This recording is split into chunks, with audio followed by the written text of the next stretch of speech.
बेटा इस वीडियो में हम जो है एक्सक्रीटरी सिस्टम जो चैप्टर है ना उसके एनसीईआरटी के डेटा रह गए थे, जो हम नोट नहीं करवा पाया मैं, जो है एनसीईआरटी के डेटा जो है, तो ये इनको ढंग से पढ़ना जो है, तो लाइन वाइज बोल रहा हूँ मैं जो है। एक होता है रीनल कैलकुली, किडनी की पथरी को क्या बोलते हैं? रीनल का मतलब किडनी, और रीनल का मतलब हो गया किडनी, और कैलकुली का मतलब पत्थर। किडनी की पथरी को बोलता है रीनल कैलकुली। और ये इनसोल्यूबल जो पत्थर जो होते हैं ये है इनसोल्यूबल साल्ट होते हैं, जो ऑक्जेलेट, जो किडनी की पथरी में ऑक्जेलेट होते हैं और पानी में घुलते नहीं है, जो तो इनसोल्यूबल साल्ट है जो। ठीक है। अच्छा, अगला पॉइंट, हमारा लंग्स कितनी ऑक्सीजन बाहर फेंकता है, कितनी कार्बन डाइऑक्साइड बाहर फेंकता है पर minute? 200 ml CO2 is removed by lung पर मिनट।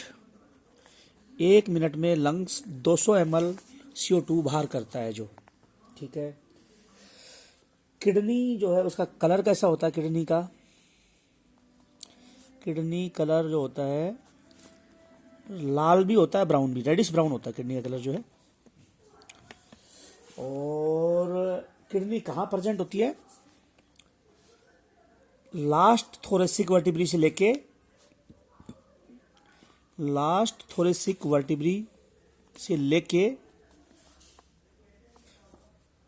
लंबर कितनी लेनी है जो है? थर्ड लंबर तक। लास्ट थोरेसिक वर्टिब्री से लेके थर्ड लंबर तक वर्टिब्री कराई थी ना आप लोगों को, थोरेसिक वर्टिब्री, लंबर वर्टिब्री। तो ऊपर की तरफ होगी थोरेसिक वर्टिब्री, नीचे 3 लंबर वर्टिब्री होंगी जो। इन चारों थोरेसिक वर्टिब्री से लेके लास्ट वाली से लेके 12th नंबर की थोरेसिक वर्टिब्री और 3 लंबर वर्टिब्री, यहां तक किडनी होती है, इनके बीच में किडनी होती है जो। कभी आपने सोचा होगा जो मछलियां होती है जो अमोनोटेलिक होती है, वो अमोनिया रिमूव करती है बॉडी से बाहर, अमोनियम आयन। कभी सोचा है? तुम बोलोगे जी किडनी से ही वेस्ट मटेरियल बाहर जाते हैं। जो मछलियां अमोनोटेलिक होती है उनमें अमोनिया किडनी से बाहर नहीं आता, गिल्स के थ्रू बाहर आता है जो। कहां से बाहर आता है?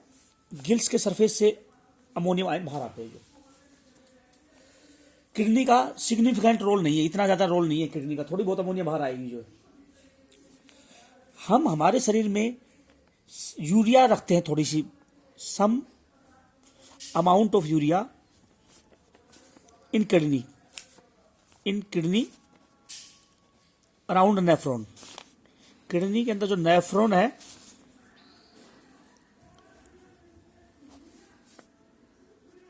किडनी जो है वो नेफ्रॉन के कुछ यूरिया हम किडनी के अंदर नेफ्रॉन के चारों तरफ रखते हैं। क्यों? वाटर अब्जॉर्प्शन के लिए, ताकि पानी बाहर ना निकल जाए। यूरिया पानी को पकड़ता है जो, तो किडनी में थोड़ा यूरिया इसलिए होता है कि वाटर को अब्जॉर्ब हो पाए जो। वाटर अब्जॉर्प्शन में ये काम आता है, ये जो यूरिया जो है वाटर लॉस नहीं होने देता जो। अच्छा, इसके अलावा वाटर अंदर रहेगा तो ओस्मोलरिटी जो है वो मेंटेन रहेगी जो। ओस्मोलरिटी मतलब साल्ट और वाटर को बोलते हैं। वाटर अंदर रहेगा तो साल्ट और वाटर की कंसंट्रेशन ठीक रहेगी, नॉर्मल रहेगी जो। अगला लो, यूरिक एसिड जो होता है, जिन पक्षियों में यूरिक एसिड पेशाब के रूप में निकलता है वो कैसा निकलता है? या तो पैलेट मतलब गांठ, टुकड़े, या तो पैलेट या पेस्ट। 2 फॉर्म में पक्षी, रेप्टाइल और बर्ड्स यूरिक एसिड निकालते हैं पेशाब में। उनका जो यूरिक एसिड है पैलेट और पेस्ट के रूप में मिलेगी जो। पेस्ट, PASTE, जो टूथपेस्ट करता है ऐसा इनका यूरिक एसिड निकलेगा जो। फ्लेम सेल और प्रोटोनेफ्रिडिया, फ्लेम सेल और प्रोटोनेफ्रिडिया एक ही बात है जो। कहाँ मिलता है? प्लैटिहेल्मिंथस फाइलम में बताया था, तो उसका एक एग्जांपल लिख सकते हो, प्लेनेरिया, प्लैटिहेल्मिंथस फाइलम में आता है। इसमें फ्लेम सेल होती है इस एनिमल में जो। रोटिफर, ये एस्केलमिंथस फाइलम में आते हैं जो, इनमें भी जो। और एम्फियोक्सस जो एक कोर्डेट है जिसमें नेफ्रिडिया है या फ्लेम सेल है जो। एम्फियोक्सस जिसको ब्रेंकियोस्टोमा भी बोलते हैं। इन सब के अंदर वेस्ट मटेरियल निकालने के लिए फ्लेम सेल या प्रोटोनेफ्रिडिया होते हैं, प्लेनेरिया में, रोटिफर में, एम्फियोक्सिस में, कुछ एनालिटिस में भी जो है। सब बेटा एनसीईआरटी के एक एक डाटा याद करना होगा, वरना क्वेश्चन सोल्व होंगे नहीं जो, क्योंकि ऐसा क्वेश्चन आता है एनसीईआरटी बेस्ड जो एकदम काफ़ी हटके होता है। ठीक है। अच्छा, नेफ्रिडिया एक्सक्रेशन में काम आती है, ऑस्मो रेगुलेशन में। नेफ्रिडिया जो है अर्थवॉर्म के अंदर, अर्थवॉर्म के तो नेफ्रिडिया, और इंसेक्ट यानी कॉकरोच के मालपीजियन ट्यूब्यूल। मालपीजियन ट्यूब्यूल हमारी किडनी एक्सक्रेशन भी करती है और ऑस्मो रेगुलेशन भी करती है। जो हमारी किडनी एक्सक्रेशन और ऑस्मो रेगुलेशन दोनों काम आती है। उसी तरह से इंसेक्ट के अंदर मालपीजियन ट्यूब्यूल और अर्थवॉर्म में नेफ्रिडिया, दोनों ही हमारी किडनी की तरह से ये भी एक्सक्रेशन में काम आते हैं और ऑस्मो रेगुलेशन में काम आते हैं। जो ऑस्मो रेगुलेशन में काम आता है, एक्सक्रेशन में काम आता है। कौन? मालपीजियन ट्यूब्यूल और नेफ्रिडिया जो। ठीक है। अगला, एंटीनरी ग्लैंड जो बताई थी मैंने प्रॉन के अंदर, एंटीनरी ग्लैंड वो एक्सक्रेशन में काम आते हैं, ना कि ऑस्मो रेगुलेशन में। जो एक्सक्रेशन में काम आती है एंटीनरी ग्लैंड जो। अच्छा, वुमेन में कितनी किडनी होती है? वुमेन में 2 किडनी होती है। वुमेन में 2 किडनी होती है, 2 ही यूरेटर होते हैं। जो यूरिनरी ब्लैडर एक है, जो यूरिन जहाँ स्टोर होता है वो एक ही होता है वुमेन के अंदर। जो यूरिनरी ब्लैडर जो एक होता है, किडनी 2 होती है, यूरेटर 2 होते हैं, और यूरेद्रा एक होता है। जो अच्छा, रीनल पेल्विस बताया था मैंने, किडनी के अंदर खाली जगह को कहा था, किडनी के अंदर खाली जगह को रीनल पेल्विस कहा था। जो किस शेप का होता है? रीनल पेल्विस जो होता है फनल शेप का होता है। जो रीनल पेल्विस फनल जैसा होता है। मालपीजियन ट्यूब्यूल तो अलग चीज है। मालपीजियन बॉडी किसको बोलते हैं? रीनल कैप्सूल, रीनल कैप्सूल या जो है मालपीजियन बॉडी, एक ही बात है। मालपीजियन बॉडी या रीनल कैप्सूल किसको बोलते हैं? मालपीजियन बॉडी है ये, या मालपीजियन कार्पसल है ये? जो मालपीजियन बॉडी या कार्पसल बोलते हैं, मालपीजियन ट्यूब्यूल नहीं है ये। जो दोनों ही किसको बोलते थे? बोमैन कैप्सूल को, बोमैन कैप्सूल, नेफ्रॉन का जो बोमैन कैप्सूल था वो, प्लस ग्लोमेरुलस यानी ब्लड कैपिलरीज।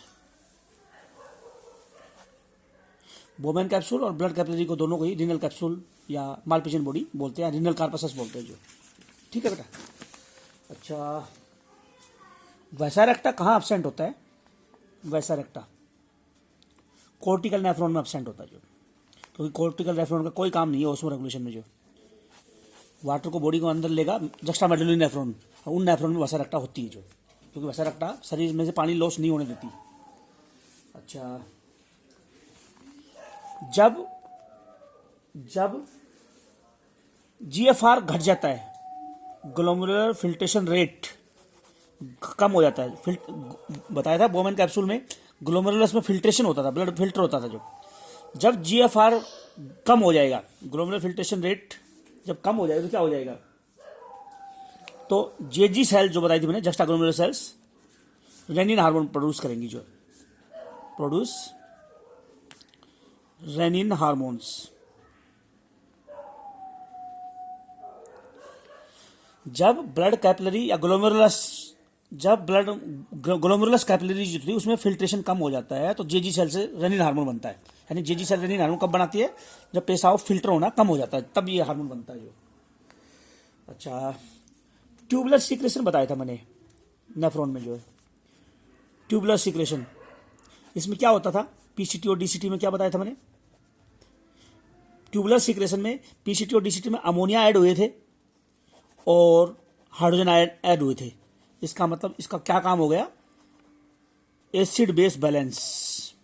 शरीर के अंदर एसिडिटी को और बेसिसिटी को बैलेंस करता है ट्यूबुलर सीक्रेशन। फालतू हाइड्रोजन बन गए, एसिडिटी है बॉडी में, तो ये हाइड्रोजन निकल जाएंगे नेफ्रॉन से, और वरना हाइड्रोजन नहीं जाएंगे बाहर। जो है तो ट्यूबुलर सीक्रेशन हो गया।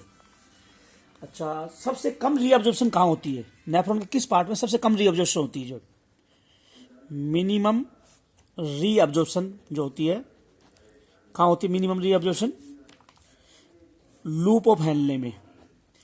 लूप ऑफ हेनले के कहाँ पे? असेंडिंग लिम्ब में। असेंडिंग लिम्ब जो था उसमें सबसे कम अब्जॉर्प्शन होता है, तो लूप ऑफ हैंडले का असेंडिंग लिम्ब है उसमें सबसे कम अब्जॉर्प्शन होता है जो। और कितने परसेंट इलेक्ट्रोलाइट 70 से 80% जो होता है अब्जॉर्प्शन 70 से 80% अब्जॉर्प्शन पीसीटी में होता है जो। तो इस वीडियो में मैं इतना ही ले रहा हूँ, अगले वीडियो में और बताऊंगा क्या क्या चीज़ बची हुई है।